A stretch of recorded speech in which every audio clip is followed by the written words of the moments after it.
आज का हमारा विषय है मन फिराओ। हम देखते हैं कि जब यीशु मसीह इस दुनिया में आया, और शुरुआत से हम देखते हैं, पहले अध्याय से देखते हैं जब यीशु मसीह का जन्म हुआ, और उसके जन्म से पहली प्रोफेसी हुई थी माता मरियम की कोख में जब वो आए, और बहुत सारी मुसीबतों का सामना करना पड़ा उनको, क्योंकि हेरोदेस जो राजा था बड़ा ही क्रूर राजा था, और वो चाहता था कि भी मैं ही राजा रहूं और कोई राजा ना हो। लेकिन जब प्रोफेसी हुई यहूदियों का राजा पैदा होगा जिसका नाम यीशु मसीह होगा, और वो सब उन बच्चों के पीछे पड़ गया कि उनको मार सके और केवल मैं ही राजा रह सकूं। और तब क्या हुआ, माता मरियम को जो है मिस्र के अंदर भेज दिया गया, और उसके बाद क्या हुआ, फिर वहां मिस्र से वो जो है नासरत नगर आए, और वहां यीशु मसीह का पालन पोषण हुआ, और वह इसलिए पैदा हुए ताकि लोग उस पर विश्वास करें और मन फिराए। तो आज हमारा विषय यही है कि उस पर विश्वास करने के द्वारा हम जो है उद्धार पाएं। और हमारा मन कब फिरेगा, जब हम उस पर विश्वास करेंगे। चलिए मेरे साथ निकालेंगे मत्ती उसका 3 अध्याय उसकी 2 आयत पढ़ेंगे। कोई जल्दी से जल्दी पढ़े। मन फिराओ क्योंकि स्वर्ग का राज्य निकट आ गया है। यह वही है जिसकी चर्चा यशायाह भविष्यवक्ता के द्वारा की गई है। जंगल में एक पुकारने वाले का शब्द हो रहा है, उसकी सड़कें हो रहा है कि प्रभु का मार्ग तैयार करो, उसकी सड़कें सीधी करो। हालेलुया। हालेलुया। यहाँ परमेश्वर का वचन कहता है मत्ती ने बताया, इसमें मत्ती सुसमाचार हम बोलते हैं, सुसमाचार, मन फिराओ स्वर्ग का राज्य निकट है। हालेलुया। आज हम देखते हैं संसार में इतना क्लेश है, इतना भारी क्लेश है कि हम उसे जो है सहन नहीं कर सकते। हमारे परिवार के जो है दुख इतने बहुत हैं कि हम उसे ही नहीं सहन कर सकते। हम संसार के दुखों को कैसे सहन करेंगे। आज हम देखते हैं कि संसार के अंदर बहुत सारी लड़ाइयां हैं, लड़ाइयों की चर्चा सुनोगे, क्योंकि मत्ती के अंदर लिखा गया है।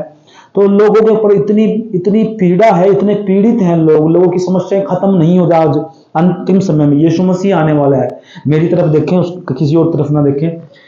तो मैं बता रहा हूं कि जो प्रभु का राज्य जो है, बाइबल कहती है प्रभु के राज्य की खोज करो, बाकी वस्तु तुम्हें अपने आप मिल जाएंगी। तो जब हम परमेश्वर के राज्य की खोज करेंगे, मन फिराएंगे, परमेश्वर के पीछे चलेंगे, और परमेश्वर कहता है कि पहले तुम मेरे राज्य की खोज करो, बाकी वस्तु तुम्हें अपने आप मिल जाएंगी। लेकिन यहां परमेश्वर का वचन कहता है मन फिराओ स्वर्ग का राज्य निकट है। हालेलुया। यीशु मसीह आने वाले हैं। ये बहुत सारी ऐसी भविष्यवाणी है, यिर्मयाह भविष्यवक्ता के द्वारा बहुत सारी प्रोफेसी हैं जो भविष्यवाणी हुई थी। उन भविष्यवाणियों को पूरा होते हुए हम देख रहे हैं। हालेलुया। और अगर हम देखते हैं जो यरूशलेम के अंदर जो मंदिर बनने वाला है, जो उस मंदिर के बारे में प्रोफेसी हुई है, इस युद्ध के बाद वह मंदिर शुरू हो जाएगा, और उसके बाद जो है धीरे धीरे उसके बाद जो है प्रोफेसी पूरी हो जाएंगी, और फिर क्या होगा, मंदिर बनते यीशु मसीह आ जाएगा। हालेलुया। अगर आज हमने अपनी गलतियों से, अपनी बुराइयों से, अपनी सोच से मन नहीं फिराया, तो हम परमेश्वर के जो है घर से, जो परमेश्वर बना रहा है हमारे लिए, जिसे जो परमेश्वर ने घर बनाया, उससे वंचित रह जाएंगे। हालेलुया। क्या रह जाएंगे? वंचित रह जाएंगे, और हम जो है हम स्वर्ग में नहीं जा पाएंगे। हालेलुया। आगे 3 आयत में परमेश्वर कहता है कि यह वही है जिसकी चर्चा यशायाह भविष्यवक्ता के द्वारा की गई। यह वही है जो कि यशायाह भविष्यवक्ता ने कहा था कि एक जो है बच्चा पैदा होगा जिसका नाम इम्मानुएल होगा, जिसका नाम यीशु रखा जाएगा, और वह संसार के उद्धार के लिए जो है इस दुनिया में आएगा, और उद्धार के लिए वो मारा जाएगा, गाड़ा जाएगा, और मुर्दों में से तीसरे दिन जिंदा हो जाएगा। हालेलुया। तो वो यीशु मसीह, आज हम देखते हैं कि यीशु मसीह के बारे में इतना प्रचार हो रहा है, लोग पीड़ा भी सह रहे हैं और लोग प्रचार भी कर रहे हैं। क्यों? क्योंकि यीशु मसीह जिंदा परमेश्वर है, वो राजाओं को राजा को प्रभु का प्रभु परमेश्वर है, इसीलिए प्रचार हो रहा है। देखिए, हम देखते हैं कि लोग अपना धर्म बचाने के लिए जो है भाले और बंदूक, बहुत सारी ऐसी चीजें जो उठा रहे हैं, लेकिन फिर भी उनका धर्म बच नहीं रहा। क्यों? क्योंकि जो मूर्ति पूजा है, जो मूर्ति पूजा करते हैं, वो सब झूठ है। बाइबल में साफ कह रहा है भी, जो यीशु मसीह से जो पहले आए वो चोर और डाकू है ना। तो यीशु मसीह जब आए इस दुनिया के अंदर, और तब हम जो है हमने नए नियम के अनुसार जो है प्रचार करना शुरू कर दिया। हालेलुया। और यहाँ हम देखते हैं कि पहले जो लोग थे वो परमेश्वर यहोवा के नियम के अनुसार चलते, व्यवस्था के अनुसार चलते थे, पुराने नियम के अनुसार चलते। जब इस दुनिया में 2024 साल पहले यीशु मसीह आए तो उसने हमारे पापों के लिए, हम सब के पापों के लिए अपने आप को बलिदान कर दिया। अब हमें कोई बकरा देने की जरूरत नहीं है, कोई हमें मुर्गा देने की जरूरत नहीं है, हमें कोई कबूतर चढ़ाने की जरूरत नहीं, कोई लहू देने की जरूरत नहीं है।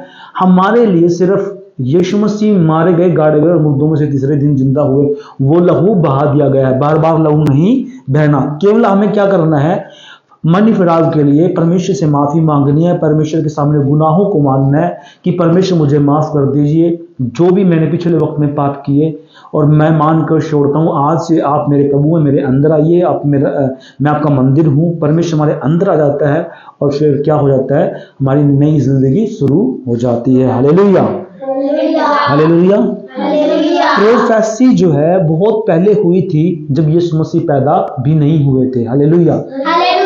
हम फिर क्रिसमस मनाते हैं, हालांकि क्रिसमस का कोई जिक्र नहीं है बाइबल के अंदर, लेकिन फिर भी हम जो लोग मनाते हैं, बहुत सारे जो पुराने क्रिश्चियन थे उनके जो अकॉर्डिंग हम मनाते हैं कि यीशु मसीह इन दिनों के अंदर पैदा हुए थे, क्रिसमस के तौर पे मनाते हैं।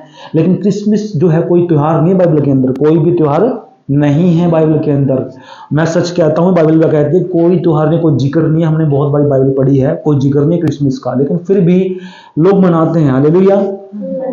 और यहाँ जो यीशु मसीह के बारे में प्रोफेसी हुई थी, जब यीशु मसीह पैदा भी नहीं हुए थे, उसके बाद स्वर्गदूत ने आकर के माता मरियम से भेंट की, और भेंट करने के बाद उससे कहा कि तुझे भी एक बच्चा जन्म लेगा तेरी कोख से, और वो बच्चा संसार के उद्धार के लिए वो बलिदान किया जाएगा। यानी हम मेमने को बलिदान किया। मेमना कौन है? यीशु मसीह। अगर हम प्रकाशित वाक्य में देखते हैं कि जब उस मोहर खोलने के योग्य कोई नहीं था, तो वहां क्या हुआ, मेमने का लहू, मेमने के बारे में जिक्र किया गया है। वो कौन है? यीशु मसीह। यीशु मसीह का लहू बहाया गया और उसके लहू के द्वारा पूरा संसार छुड़ाया जाएगा, पूरा संसार छुड़ाया गया। हालेलुया। जो उसके नाम पर विश्वास करते हैं वो लोग छुड़ाए गए हैं। हालेलुया। और आज हम प्रचार करते हैं, हम प्रचार करने से डरते नहीं है। क्यों नहीं डरते? क्योंकि हमारा परमेश्वर जिंदा परमेश्वर है, वो राजाओं के राजा है, वो प्रभु का प्रभु है, वो आज भी जिंदा है। मूर्तियां जिंदा नहीं है, मड़ियां जिंदा नहीं है, घोड़े रथ जिंदा नहीं है। जो लोग अलग अलग चीजों की पूजा करते हैं, बहुत सारी ऐसी चीजें हैं जो व्यर्थ वस्तुएं हैं, उनकी पूजा करते हैं, परमेश्वर उनसे घृणा करते हैं। जो परमेश्वर की आज्ञाओं को नहीं मानते वो दंड पाएंगे। हालेलुया। वो क्या पाएंगे? दंड पाएंगे। जो अपने मन को नहीं फिराएंगे वो दंड पाएंगे। इसलिए परमेश्वर का राज्य निकट है और परमेश्वर पर विश्वास कीजिए, परमेश्वर आपको बुला रहे। हालेलुया। यीशु मसीह अगर हम देखते हैं, पौलुस को देखते हैं, पौलुस बहुत क्रूर आदमी था, मसीह लोगों को मारता था, मसीह के पंथ के लोगों को मारता था। और उसने भी एक दिन ऐसा चमत्कार देखा कि यीशु मसीह से बातें कर रहे थे, और जब बातें कर रहे थे वो अंधा हो गया, और अंधा होने के बाद वो दमिश्क नगर में गया, और दमिश्क नगर में वहां गया, वहां 3 दिन अंधा रहा और 3 दिन कुछ भी नहीं खाया। हालेलुया। तो वहां उसके बाद उस क्रूर आदमी ने भी पश्चाताप किया और परमेश्वर के पथ पर चला और परमेश्वर के लिए कार्य किया। वो उन लोगों को पकड़ता था जो परमेश्वर के नाम की खोजी थे, जो परमेश्वर के राज्य के खोजी थे। कोई भी दुनिया में, संसार में कोई भी ऐसी चीज नहीं है जो परमेश्वर के काम को रोक सके। सिर्फ परमेश्वर हमारे लिए रास्ता खोलता है, इंसान कुछ भी नहीं कर सकता। इंसान बहुत कुछ करता है, लेकिन ध्यान से, परमेश्वर हमारी मदद करता है। जब हम परमेश्वर से प्रार्थना करते हैं, हमारे रुके हुए काम बनते हैं, वो परमेश्वर की दया से बनते हैं, प्रार्थना से बनते हैं। जब भी हमारी कोई समस्या होती है, हमारी जरूरत होती है, कोई काम होता है, कोई अड़चन होती है, तब हम क्या करते हैं? प्रार्थना करते हैं। हमारा लास्ट हथियार क्या होता है? प्रार्थना। अगर हमारा कोई पैसे से काम ना बने, सिफारिश से काम ना बने, तो हम प्रार्थना करें। हमारे पैसे से काम ना बने, है ना, तो हम क्या करें? उसके लिए फास्ट रख के प्रार्थना करें, और प्रार्थना करने के बाद वो काम हो जाता है। हालेलुया। चाहे आपकी गवर्नमेंट जॉब हो, चाहे आप गाड़ी लेना हो, चाहे मिनिस्ट्री हो, चाहे कोई भी चीज क्यों ना हो, तो जब आप परमेश्वर से प्रार्थना करेंगे वो सब कुछ हो जाएगा। हालेलुया। और यहाँ परमेश्वर केदार भविष्यता के द्वारा जो है यीशु मसीह पैदा हुए और उस पर विश्वास करने के द्वारा जो है सब लोगों ने विश्वास किया। स्वर्ग का राज्य निकट है, इसीलिए यह आयत, इसलिए जो हमें सीखते हैं कि यीशु मसीह का राज्य निकट है। आज हम देखते हैं कि 2024 साल चल रहा है, बहुत सारी प्रोफेसियां पूरी हो चुकी है, बहुत सारी जो रह रही हैं। अब जब मंदिर बन जाएगा उसके बाद यीशु मसीह आ जाएंगे। यीशु मसीह का आना निकट है, इसलिए अपने आप को चेंज करो, प्रार्थना करो, प्रतिदिन प्रार्थना करो, वचन पढ़ो और परमेश्वर में लीन हो जाओ और परमेश्वर के राज्य की खोज करो, सुसमाचार करो।